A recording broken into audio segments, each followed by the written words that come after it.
వచ్చే లాలి పారిశుద్ధ కార్మికుల ఐక్యత పర్మనెంట్ చేయాలి. యంత్ర పనిచేసిన కాంట్రాక్ట్ అవుట్సోర్సింగ్ కార్మికులను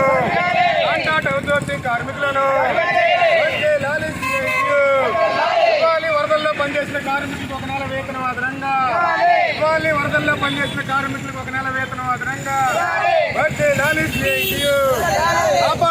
కాపాడుకుందాం విశాఖ ఉక్కు ఫ్యాక్టరీని కాపాడుకుందాం విశాఖ ఉక్కు ఫ్యాక్టరీని ఆపాలి కార్మికులు తొలగించడాన్ని. విశాఖ ఉక్కు ఫ్యాక్టరీలో 4,000 కార్మికులు తొలగించడాన్ని వర్ధిల్లాలి సిఐటియు. రాష్ట్ర వ్యాప్తంగా కూడా ఈరోజు మున్సిపల్ వర్కర్లు కాంట్రాక్ట్ అవుట్సోర్సింగ్ లో పనిచేసేటటువంటి కార్మికులను పర్మనెంట్ చేయాలని కోరుతూ రాష్ట్ర వ్యాప్తంగా కూడా రాష్ట్ర పిలుపు మేరకు ఈరోజు పిడిగిరాల పట్టణంలో కూడా జరుగుతూ ఉంది. మున్సిపల్ కార్మికులు ఏళ్ల తరబడి పారిశుద్ధ పనులు చేస్తూ ఉన్నారు. అరాకొర జీతం పెరగడం తప్ప పర్మనెంట్ అనే మాటని పక్కన పెట్టారు. ఏ ప్రభుత్వం అధికారంలోకి వచ్చినా కూడా పారిశుద్ధ కార్మికులను బాగు చేస్తామని చెప్పారు తప్ప వాళ్ళ కుటుంబాలని ఈ రోజు వరకు కూడా ఆదుకోవడం కోసం పర్మనెంట్ అనే పదాన్ని పక్కన పెట్టి మిగతా అన్ని చేస్తూ ఉన్నారు. అందువలన పారిశుద్ధ కార్మికులు ఏళ్ల తరబడి పనిచేస్తూ ఉన్నారు. ఈ కార్మికులు వెంటనే పర్మనెంట్ చేయాలి. ఇలాంటి మురికి పనులు ఎవరు కూడా చేయరని చెప్పి ప్రతి రాజకీయ నాయకుడు చెబుతా ఉన్నాడు. కానీ ఆచరణలో వచ్చేటట్టయితే మన కార్మికులు ఎవరిని కూడా పర్మనెంట్ చేయడానికి మాత్రం ఏ ప్రభుత్వం కూడా పూనుకోవట్లేదు. అందువలన అందరూ కూడా ఏళ్ల తరబడి పనిచేసిన పారిశుద్ధ కార్మికులు పర్మనెంట్ చేయాలి.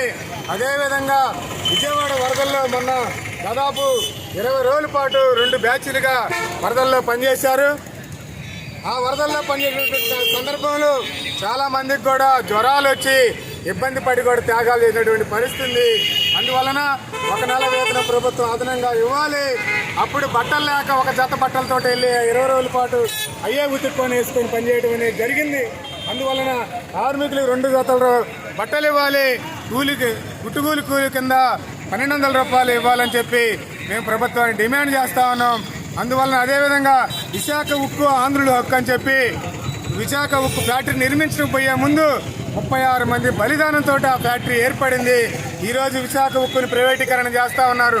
40,000 మంది పర్మనెంట్ ఉద్యోగాలుంటే ఈరోజు 36,000 మంది కాంట్రాక్ట్ ఉద్యోగులు అయిపోయారు.